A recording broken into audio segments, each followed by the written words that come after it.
For the Honourable David Cunliffe.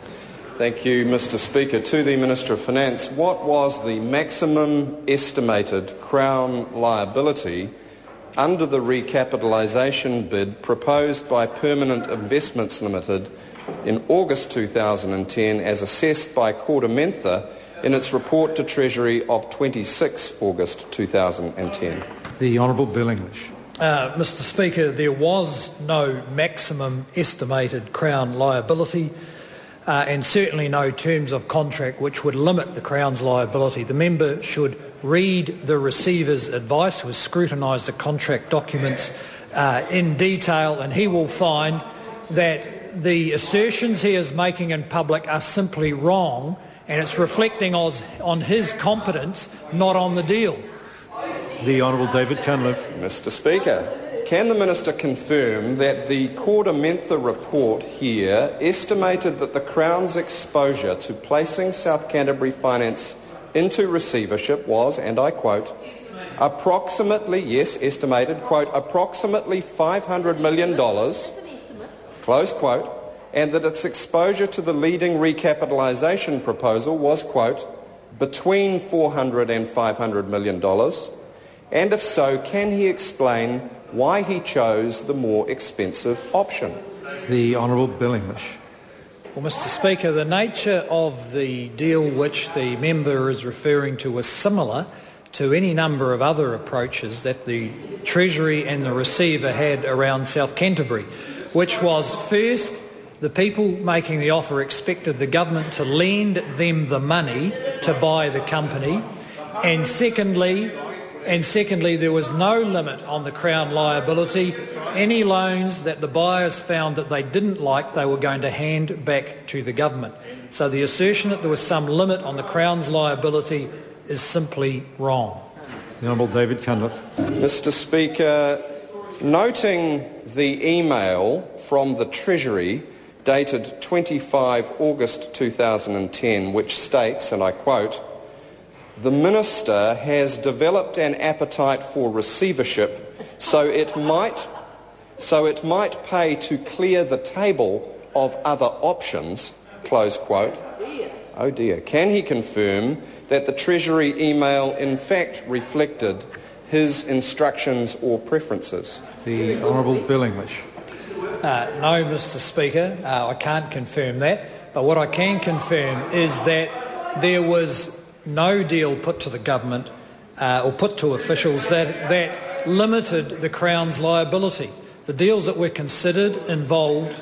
Mr Speaker, the question was very straight and very specific, referring to an explicit email around receivership, not about this deal. We established yesterday, when I get to my feet, all members resume theirs. The member's question was answered quite explicitly. The Minister said he could not confirm that. But he was going on further than the question asked, and I think we'd heard sufficient there because the question was a very limited question. Further supplementary then, the Honourable David Cunliffe. Thank you, Mr Speaker. Mr Speaker, to the Minister, given that Cunliffe's estimate of Crown exposure under the recapitalisation proposal of $400 to $500 million was similar to the opposition's estimate of, quote, around $500 million, why did the Prime Minister state the opposition's estimates were, quote, nonsense, when they were in fact nearly identical to those made by his own leading specialist advisor? The Honourable Bill English. Well, Mr Speaker, probably because most of the things the opposition have said about this have been nonsense. No such deal exists as the member has been talking about. The real problem in South Canterbury was that there were a large number of bad loans, and it took a couple of years to get to the bottom of that heap. The member is talking nonsense. Supplementary question, the Honourable David Cunliffe. Given that the final cost to the Crown of the bailout of South Canterbury Finance will be around 3 times the Crown's original estimated cost, how can New Zealanders have confidence that the cost of supporting AMI insurance will be limited to the $500 million equity injection he has so far disclosed?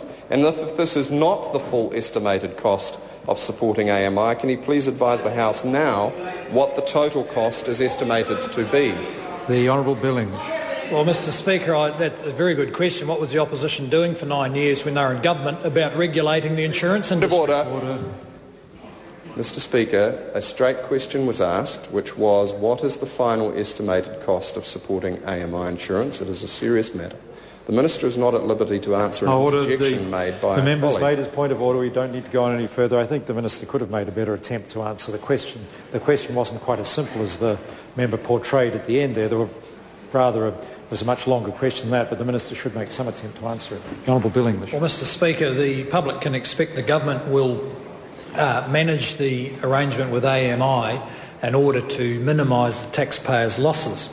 And I might say we'll be relying on the same kind of advice we relied on with SCF, and if the member would listen to what Corder Mentha, whom he is quoting, said about the offer he is promoting, and I quote, SCF, South Canterbury Finance, promote the offer as crystallising the Crown's loss. That is not correct. And the member promotes the offer as crystallising the Crown's loss. That is not correct. So he either knows it's not correct but continues to say so, trying to trade on what credibility he might still have. The Honourable David... Oh, is it a point of order? Point of order, Mr. Point of order. The Honourable David Cunliffe. Mr. Speaker. Point of order is being heard. Mr. Speaker, I seek leave to table the report to Treasury of 26 August 2010 by Corder Mentha on South Canterbury Finance Limited, which quantifies the Crown's estimated loss on this receivership proposal as around $500 million. The query's been asked, is this on the Treasury website? It is, sir. It is on the website, but I don't think we should be tabling documents on the website. They're readily available to all members. Question number 5, Simon Bridges.